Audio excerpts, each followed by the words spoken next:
Pre stressed കോൺക്രീറ്റിൻ്റെ analysis ആണ് നമ്മൾ നോക്കിക്കൊണ്ടിരിക്കുന്നത്. അപ്പോൾ പ്രീ സ്ട്രെസ് കോൺക്രീറ്റിലെ സ്ട്രെസ് ഡിസ്ട്രിബ്യൂഷൻ എന്ന് പറഞ്ഞു കഴിഞ്ഞാൽ ടോപ്പിൽ എങ്ങനെയായിരിക്കും ബോട്ടത്തിൽ എങ്ങനെയായിരിക്കും നമ്മൾ പറഞ്ഞു. ഇപ്പോൾ പ്രീ സ്ട്രെസ് ഫോഴ്സ് പി ആണെങ്കിൽ ആ പി കാരണം അതിൻ്റെ സ്ട്രെസ് ഉണ്ടാവും. P/A എന്ന് പറഞ്ഞ സ്ട്രെസ് അതിൽ ആക്ട് ചെയ്യും ടോപ്പിലും ബോട്ടത്തിലും. അതുപോലെ തന്നെ അവിടെ ഒരു ലോഡ് കാരണം ഒരു മൊമെൻ്റ് ഉണ്ടാവും, എം എന്ന് പറഞ്ഞ മൊമെൻ്റ് ഉണ്ടാവും. ആ മൊമെൻ്റ് കാരണം അവിടെ ഒരു സ്ട്രെസ് ഉണ്ടാവും, M/Z എന്ന് പറയുന്ന സ്ട്രെസ് അവിടെ ഇൻഡ്യൂസ് ചെയ്യും. അതുപോലെ തന്നെ ഈ എസെൻട്രിസിറ്റി കാരണം പ്രീ സ്ട്രെസ്സിൽ ലോഡ് കൊടുക്കുന്നതിൻ്റെ ഒരു എസെൻട്രിസിറ്റിയിലൂടെയാണ് നമ്മളിത് കൊടുക്കുന്നതെങ്കിൽ അത് ആ കാരണം ഒരു PE/Z എന്ന് പറയുന്ന സ്ട്രെസ് ഉണ്ട്. അപ്പോൾ അത് ടോപ്പിൽ എങ്ങനെയാണ് ആക്ട് ചെയ്യുക, കംപ്രഷൻ ആണോ ടെൻഷൻ ആണോ, ബോട്ടത്തിൽ എങ്ങനെയാണ്, ഇത്തരത്തിലുള്ള കാര്യങ്ങളൊക്കെയാണ് നമ്മൾ ഡിസ്കസ് ചെയ്തത്. അപ്പോൾ നമുക്കറിയാം P/A എന്ന് പറയുന്നത് നമ്മൾ ഇപ്പോൾ കംപ്രസീവ് ഫോഴ്സ് ആണ്. ഓൾറെഡി ഒന്ന് റിഫ്രഷ് ചെയ്യാൻ വേണ്ടി പറയുന്നതാണ്. അപ്പോൾ P/A എന്ന് പറയുന്നത് പി എന്ന് പറയുന്നത് എന്താണ്, പ്രീ സ്ട്രെസ്സിങ് ഫോഴ്സ് ആണ്, കംപ്രസീവ് ആണ്. അപ്പോൾ P/A എന്ന് പറയുന്നത് പോസിറ്റീവായിട്ട് എടുക്കും. പിന്നെ പി എന്ന് പറയുന്നത് നമ്മുടെ പ്രീ സ്ട്രെസ് ഫോഴ്സ് അതൊരു എസെൻട്രിസിറ്റി ആയിട്ടാണ് ആക്ട് ചെയ്യുന്നതെങ്കിൽ PE/Z എന്ന് പറഞ്ഞിട്ടുള്ള അവിടെ ഒരു സ്ട്രെസ് ഇൻഡ്യൂസ് ചെയ്യും. അപ്പോൾ ആ PE/Z എന്ന് പറയുന്നത് ടോപ്പിൽ നെഗറ്റീവ് ആയിരിക്കും, അതായത് ടെൻഷൻ ആയിരിക്കും. താഴെ എന്തായിരിക്കും, കംപ്രഷൻ ആയിരിക്കും. അപ്പോൾ താഴെ അതൊരു പോസിറ്റീവായിട്ടാണ് നമ്മൾ കണക്കാക്കുന്നത്. പിന്നെ W എന്നൊരു ലോഡ് കാരണം, ഡെഡ് ലോഡും ലൈവ് ലോഡും കാരണം ഒരു ടോട്ടൽ W എന്ന ലോഡ് ഉണ്ടെങ്കിൽ ആ ലോഡ് കാരണം അവിടെ ഒരു മൊമെൻറ്റ് ഇൻഡ്യൂസ് ചെയ്യും, M എന്ന് പറഞ്ഞൊരു മൊമെൻ്റ് ആണ്. ആ M കാരണം അവിടെ ഉണ്ടാകുന്ന സ്ട്രെസ്സാണ് M/Z എന്ന് പറയുന്നത്. അപ്പോൾ നമുക്കറിയാം താഴെ ഒരു സാധാരണ ലോഡ് കാരണം ബെൻഡിങ് ഉണ്ടാവുകയാണെങ്കിൽ താഴെ ടെൻഷനാണ് ഉണ്ടാവുക. അപ്പോൾ ടെൻഷൻ നമ്മൾ നെഗറ്റീവായിട്ട് എടുക്കും. അതുപോലെ തന്നെ മുകളിൽ എന്തായിരിക്കും, കംപ്രഷനാണ് ഉണ്ടാവുക, അത് പോസിറ്റീവായിട്ട് എടുക്കും. അപ്പോൾ ആ ഒരു എന്താ പറയുക സൈൻ കൺവേർഷനൊക്കെ നിങ്ങൾക്ക് ഓർമ്മ ഉണ്ടാവുമെന്ന് വിചാരിക്കുന്നു. അപ്പോൾ ഇനി നമുക്ക് പ്രീ സ്ട്രെസ്ഡ് കോൺക്രീറ്റിൻ്റെ അനാലിസിസ് ആണ് നോക്കാനുള്ളത്. അപ്പോൾ പ്രീ സ്ട്രെസ്ഡ് കോൺക്രീറ്റിൻ്റെ അനാലിസിസ് അറിയണമെങ്കിൽ നമ്മൾ ആദ്യം നമ്മൾ ആ ഇക്വേഷൻ അറിഞ്ഞിരിക്കണം. നമുക്ക് PA ആണ് നമ്മുടെ P/A എന്നും അതുപോലെ P/Z ഉം M/Z ഉം അത് ടോപ്പിൽ എങ്ങനെ ആക്ട് ചെയ്യും ബോട്ടത്തിൽ എങ്ങനെ ആക്ട് ചെയ്യും എന്നുള്ള കാര്യങ്ങൾ അറിഞ്ഞതിൻ്റെ അനാലിസിസ് വളരെ ഈസി ആയിട്ട് നമുക്ക് ചെയ്യാൻ പറ്റും. അപ്പോൾ ഈ ഒരു അനാലിസിസ് എന്ന് പറയുന്നത് നമുക്ക് ചെയ്യാനുള്ളത് ഒന്ന് റെക്ടാങ്കുലർ ക്രോസ് സെക്ഷൻ ചെയ്യാനുണ്ട്. അതുപോലെ തന്നെ നമുക്ക് ഐ സെക്ഷനിലായിട്ടുള്ള ഒരു ക്രോസ് സെക്ഷൻ നമുക്ക് അനാലിസിസ് ചെയ്യാനുണ്ട്. അപ്പോൾ നമുക്കൊരു റെക്ടാങ്കുലർ ആയിട്ടുള്ളൊരു ബീമിൻ്റെ അനാലിസിസ് എങ്ങനെയാണ് നോക്കാം. അപ്പോൾ rectangular beam of cross section 250 mm by 400 mm pre-stressed by 15 number of 5 mm dia bars located 60 mm from bottom of the beam and 3 number of 5 mm dia bars located at 40 mm from top. The initial stress in steel as 100 MPa. Assume loss in pre-stress to be 10%. Find the safe sagging bending moment the beam section can resist. If the permissible compressive stress in concrete is 16 megapascal and tensile stress is not allowed. If the beam is simply supported over a span of 6 meter, what is the safe live load on the beam at service? അപ്പോൾ ഇതാണ് നമ്മുടെ question. അപ്പോൾ ഈ question നമ്മൾ ഇതിന് തൊട്ട് മുന്നേ ചെയ്തിരുന്ന ക്വസ്റ്റ്യനിൽ നിന്ന് ഈ ക്വസ്റ്റ്യനിലെ വ്യത്യാസം എന്താണെന്ന് വെച്ചാൽ തൊട്ട് മുന്നേ ചെയ്ത ക്വസ്റ്റ്യനിൽ നമുക്ക് ലോഡ് എത്രയാണോ അത് ഡയറക്റ്റ് തന്നിട്ടുണ്ടായിരുന്നു.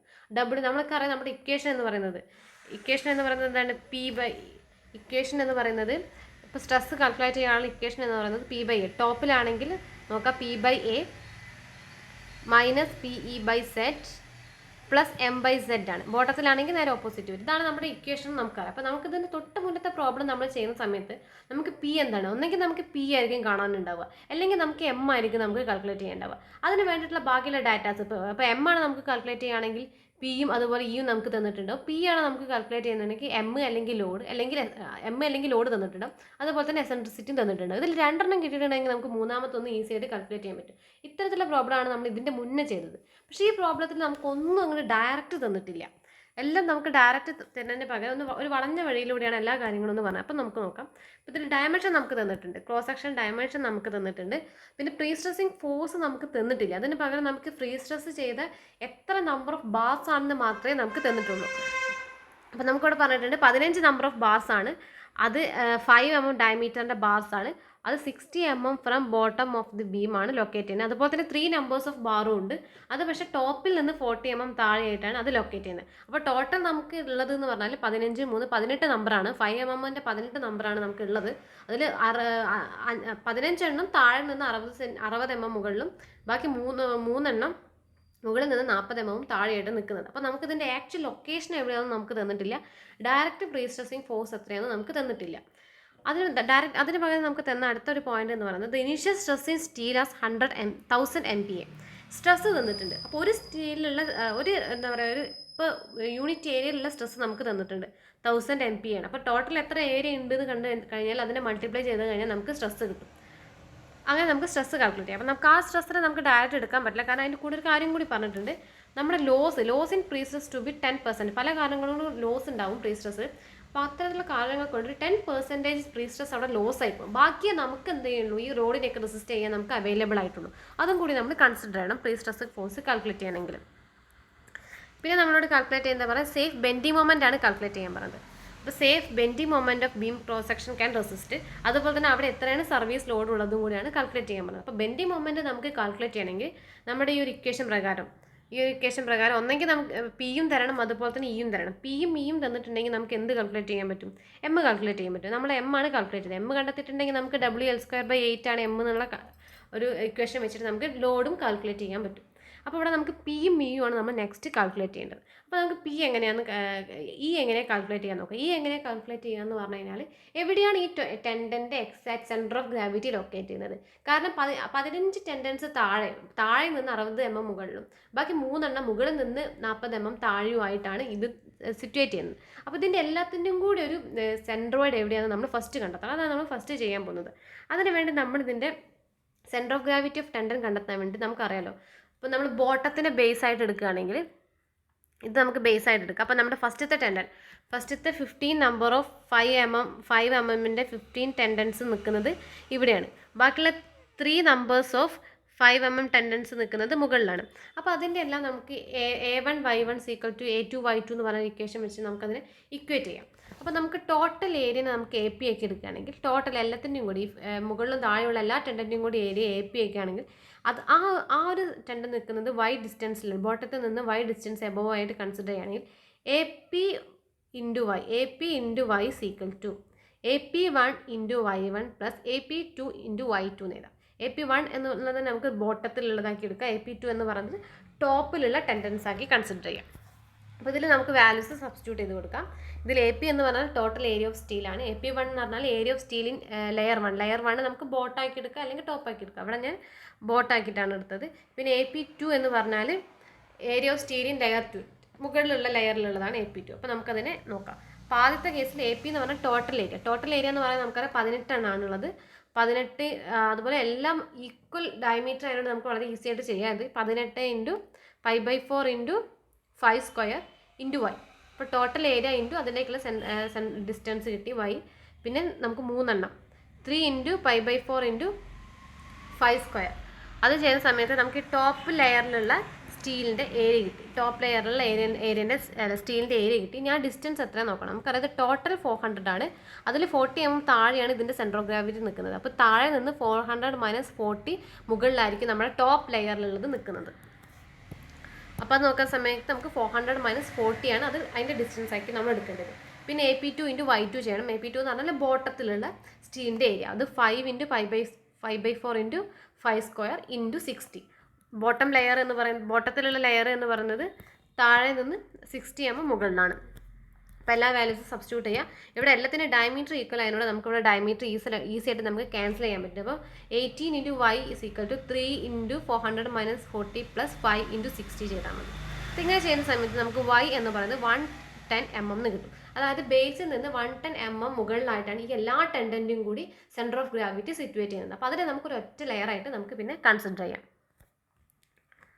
അപ്പോൾ നമ്മൾ അതിൻ്റെ ഫൈനൽ ഫിഗർ വരയ്ക്കുകയാണെങ്കിൽ ഇങ്ങനെ ഇരിക്കും. ഇതാണ് നമ്മുടെ ബീമിൻ്റെ ക്രോസ് സെക്ഷൻ നമുക്ക് തന്നിട്ടുണ്ട്. അതിൻ്റെ ഓവറോൾ ഡെപ്ത് എന്ന് പറയുന്നത് 400 mm ആണ് ഓവറോൾ ഡെപ്ത് എന്ന് പറയുന്നത്. അതുപോലെ തന്നെ ഈ ഒരു 110 mm മുകളിലായിട്ടാണ് നമ്മുടെ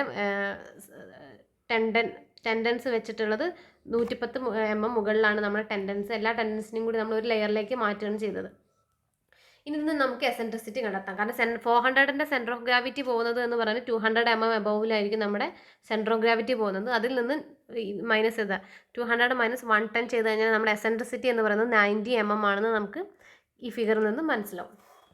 അപ്പോൾ നമ്മൾ ഫസ്റ്റ് ചെയ്യേണ്ടത് എന്താണെന്ന് വെച്ചാൽ നമുക്ക് ഓരോ കാൽക്കുലേഷൻ ചെയ്യാനുള്ള ഓരോ സംഭവം നമ്മൾ കാൽക്കുലേറ്റ് ചെയ്യണം. ആദ്യം തന്നെ നമുക്ക് എസെൻട്രിസിറ്റി കാൽക്കുലേറ്റ് ചെയ്യാം. അപ്പോൾ ടോട്ടൽ D ആണ്. D/2 എന്ന് പറഞ്ഞാൽ സെൻറ്റർ ഓഫ് ഗ്രാവിറ്റിയിലേക്കുള്ള ഡിസ്റ്റൻസ് D/2 - Y. ബോട്ടത്തിൽ നിന്ന് ടെൻഡൻ വരെയുള്ള ഡിസ്റ്റൻസ് ആണ് Y. അപ്പോൾ D/2 - Y ചെയ്ത് കഴിഞ്ഞാൽ നമുക്ക് എസെൻട്രിസിറ്റി കിട്ടും. ഈ ഒരു എസെൻട്രിസിറ്റി കിട്ടും. നമുക്ക് ഡയറക്റ്റ് തരുന്നതിന് പകരം നമ്മൾ കാൽക്കുലേറ്റ് ചെയ്ത് എടുക്കുന്നതെന്ന് മാത്രം. ഇനി അതുപോലെ തന്നെ നമുക്ക് പ്രീ സ്ട്രെസ്സിങ് ഫോഴ്സും കാൽക്കുലേറ്റ് ചെയ്യണം. എന്നാലേ നമുക്ക് M കണ്ടെത്താൻ പറ്റും. കാരണം നമ്മുടെ ക്വസ്റ്റ്യനിൽ M ആണ് കണ്ടെത്താൻ പറഞ്ഞത്. അപ്പോൾ നമുക്ക് പക്ഷേ ഡയറക്റ്റ് നമുക്ക് ഇയും പിയും തന്നിട്ടില്ല. അപ്പോൾ നമുക്ക് തന്ന ഡാറ്റ വെച്ചിട്ട് നമ്മൾ ഇയും പിയും കണ്ടെത്തി കഴിഞ്ഞാൽ നമുക്ക് പിന്നെ നമ്മുടെ ഇക്വേഷൻ സബ്സ്റ്റിറ്റ്യൂട്ട് ചെയ്താൽ നമുക്ക് M കിട്ടും. അതിനുവേണ്ടി നെക്സ്റ്റിന് പ്രീ സ്ട്രെസ്സിങ് ഫോഴ്സ് കാൽക്കുലേറ്റ് ചെയ്യുക. അത് നമ്മൾ ഇനീഷ്യൽ പ്രീ സ്ട്രെസ്സിങ് ഫോഴ്സ് ആണ് കാൽക്കുലേറ്റ് ചെയ്യുന്നത്. ഇനീഷ്യൽ പ്രീ സ്ട്രെസ്സിങ് ഫോഴ്സ് കിട്ടണമെങ്കിൽ നമുക്ക് ഇനീഷ്യൽ സ്ട്രെസ് എത്രയും തന്നിട്ടുണ്ട്, 1000 MPa ആണ് ഇനീഷ്യൽ സ്ട്രെസ്. അപ്പോൾ അത് ഇൻറ്റു ഏരിയ ചെയ്ത് കഴിഞ്ഞാൽ നമുക്ക് എന്ത് കിട്ടും, ഇനീഷ്യൽ സ്ട്രെസ് കിട്ടും. അപ്പോൾ 1000 ഇൻറ്റു ഏരിയ എന്ന് പറയുന്നത് ഒരു ടെൻഡൻ്റെ ഏരിയ എന്ന് പറഞ്ഞാൽ π/4 ഇൻറ്റു 5 സ്ക്വയർ ആണ്. അങ്ങനത്തെ 18 എണ്ണം ഉണ്ട്. ഇൻറ്റു 18 ചെയ്യുന്ന സമയത്ത് നമുക്ക് 353429 ന്യൂട്ടൺ കിട്ടി total prestressing force, initial prestressing force. പക്ഷേ after loss prestressing force എന്ന് പറയുന്നത് അതായിരിക്കും നമുക്ക് അവൈലബിൾ ആയിട്ടുള്ള പ്രീ സ്ട്രെസ്സിങ് ഫോഴ്സ്. ആ പി എന്ന് പറയുന്നത് അപ്പോൾ എന്തായിരിക്കും, P1ൻ്റെ 10% ആയിരിക്കും. അത് ചെയ്യുന്ന സമയത്ത് നമുക്ക് 318086 ന്യൂട്ടൺ എന്ന് കിട്ടി. ഇതാണ് നമ്മുടെ പ്രീ സ്ട്രെസ്സിങ് ഫോഴ്സ്, നമുക്ക് അവൈലബിൾ ആയിട്ടുള്ള പ്രീ സ്ട്രെസ്സിങ് ഫോഴ്സ് എന്ന് പറയുന്നത് ഇതാണ്. ഇനി നമുക്ക് നമ്മുടെ ഇക്വേഷൻ നോക്കാം. നമ്മുടെ ഇക്വേഷനിൽ ലോഡ് പ്രീ സ്ട്രെസ്സിങ് ഫോഴ്സ് കാരണമുള്ളത് P/A, അത് നമ്മൾ പോസിറ്റീവായിട്ടാണ് എടുക്കുന്നത്. പിന്നെ ആ ഒരു പ്രീ സ്ട്രെസ്സിങ് ഫോഴ്സും അതിൻ്റെ ഒരു എസെൻട്രിസിറ്റിയും കാരണം ടോപ്പ് ലെയറിൽ എന്തായിരിക്കും ഉണ്ടാവുക, ടെൻഷൻ ആയിരിക്കും, അത് നെഗറ്റീവ് ആക്കി എടുത്ത് ബോട്ടത്തിൽ എന്താണ് കംപ്രഷൻ ആണ് ഉണ്ടാവുക, അത് പോസിറ്റീവായിട്ട്. പിന്നെ നമ്മുടെ ലോഡ് കാരണം, നമ്മുടെ ഡെഡ് ലോഡും വർക്കിംഗ് ലോഡും കാരണം ഒരു മൊമെൻറ്റ് ഉണ്ടാവും. ആ മൊമെൻറ്റ് ടോപ്പിൽ എന്തായിരിക്കും, കംപ്രഷൻ ആയിരിക്കും, അതിന് പോസിറ്റീവായിട്ട് എടുത്ത് ബോട്ടത്തിൽ നെഗറ്റീവ് ആയിരിക്കും, അതിന് നമ്മൾ ടെൻഷൻ ആയതുകൊണ്ട് നെഗറ്റീവ് ആയിരിക്കും. അപ്പോൾ നമുക്ക് ഈ ഇക്വേഷൻ നമ്മൾ ഓൾറെഡി പഠിച്ചാണ്. നമുക്ക് ഈ ഇക്വേഷൻ മാറ്റി എഴുതാം. ടോപ്പിലുള്ളത് എന്താണെന്ന് എഴുതി, അതുപോലെ തന്നെ ബോട്ടത്തിലുള്ള എന്താണെന്ന് എഴുതി. ഇനി നമുക്കിതിൽ ഈ സബ്സ്റ്റിറ്റ്യൂട്ട് ചെയ്യാൻ വേണ്ടി ഏരിയ എത്രയാണെന്ന് കണ്ടെത്തണം. ഏരിയ എന്ന് പറഞ്ഞാൽ B/T. അതിനുവേണ്ടി നമുക്ക് അതായത് ക്രോസ് സെക്ഷൻ ഏരിയ, നമുക്ക് അതിൻ്റെ ക്രോസ് സെക്ഷൻ ഏരിയ തന്നിട്ടുണ്ട്. അപ്പോൾ 250 × 400 ചെയ്യുന്ന സമയത്ത് നമുക്ക് 100,000 mm² എന്ന് കിട്ടും. പിന്നെ അതുപോലെ Z എന്ന് പറയുന്നത് BD²/6 ചെയ്താൽ നമുക്ക് Z എന്താണെന്നും കിട്ടും. ഇനി നെക്സ്റ്റ് നമുക്ക് ടോപ്പിലും ബോട്ടത്തിലുള്ള ഇക്വേഷൻസ് എഴുതി നോക്കാം. അപ്പോൾ ടോപ്പിലുള്ള ഇക്വേഷൻ എന്ന് പറയുന്നത് P/A നമുക്ക് ചെയ്താൽ കിട്ടുന്ന വാല്യൂ 3.18 ആണ്, മൈനസ് PE/Z നമ്മൾ വാല്യൂസ് സബ്സ്റ്റിറ്റ്യൂട്ട് ചെയ്താൽ 4.29 കിട്ടും. പിന്നെ പ്ലസ് M/Zന് അങ്ങനെ തന്നെ സബ്സ്റ്റിറ്റ്യൂട്ട് ചെയ്യാം. അപ്പോൾ നമ്മൾ ക്വസ്റ്റ്യനിൽ വേറൊരു കാര്യം പറഞ്ഞിട്ടുണ്ട്, നമ്മുടെ permissible compressive stress maximum 16 MPa ആവാൻ പാടുള്ളൂ, അതിൽ കൂടുതലാവാൻ പറ്റില്ല. സോ ഈ value should be less than 16 MPa. അതാണ് നമ്മുടെ ഫസ്റ്റ് കണ്ടീഷൻ എന്ന് പറയുന്നത്. അപ്പോൾ ടോപ്പിലാണല്ലോ കംപ്രസീവ് സ്ട്രെസ് ഉണ്ടാകുന്നത്, അത് 16 MPa കുറവായിരിക്കണം.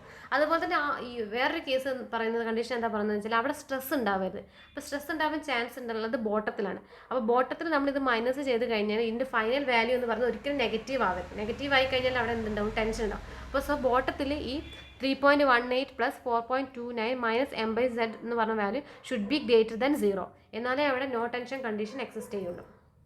അപ്പോൾ നമുക്ക് നമ്മുടെ ഫസ്റ്റ് കണ്ടീഷൻ നമ്മൾ വാല്യൂസ് സബ്സ്റ്റിറ്റ്യൂട്ട് ചെയ്തിട്ട് ഈ ഒരു ഇക്വേഷൻ നമ്മൾ സോൾവ് ചെയ്താൽ നമുക്ക് M = 1 should be less than or equal to 114 kN/m എന്ന് കിട്ടും. ഇനി അതുപോലെ തന്നെ നമ്മൾ സെക്കൻഡ് കണ്ടീഷൻ നോക്കുകയാണെങ്കിൽ ഈ കണ്ടീഷനിൽ നമ്മൾ വാല്യൂസ് സബ്സ്റ്റിറ്റ്യൂട്ട് ചെയ്ത് സെക്കൻഡ് കണ്ടീഷൻ നമ്മൾ സോൾവ് ചെയ്യുകയാണെങ്കിൽ M should be less than 49.8 kN/m എന്ന് കിട്ടി. അപ്പോൾ ഈ രണ്ട് കണ്ടീഷൻ, അപ്പോൾ നമ്മൾ ഫസ്റ്റ് കണ്ടീഷൻ പ്രകാരം M ഒരിക്കലും 114 എന്ന kN കൂടാൻ പറ്റില്ല. സെക്കൻഡ് കണ്ടീഷൻ പ്രകാരം 49.8 kN കൂടാൻ പറ്റില്ല. അപ്പോൾ നമ്മൾ സേഫ് ആയിട്ടൊരു മൊമെൻറ്റ് സെലക്ട് ചെയ്യുകയാണെങ്കിൽ ഇതിൽ മിനിമം ഏതാണോ അതാണ് നമ്മൾ സേഫ് ആയിട്ട് നമുക്ക് സെലക്ട് ചെയ്യാൻ പറ്റുന്ന മൊമെൻറ്റ്. അപ്പോൾ take minimum as safe moment. അപ്പോൾ നമ്മുടെ എമ്മിൻ്റെ വാല്യൂ എന്ന് പറയുന്നത് എന്തായിരിക്കും, M should be less than or equal to 49.8 kN/m എന്ന് കിട്ടി. അപ്പോൾ നമുക്കറിയാം M എന്ന് പറഞ്ഞാൽ അവിടെയുള്ള ലോഡ് കാരണമുള്ള മൊമെൻ്റാണ്. അപ്പം നമുക്ക് അവിടെയുള്ള ലോഡിനെ നമ്മൾ എങ്ങനെയാണ് കണക്കാക്കുന്നത്, ഒരു UDL ആയിട്ടാണ് കണക്കാക്കുന്നത്.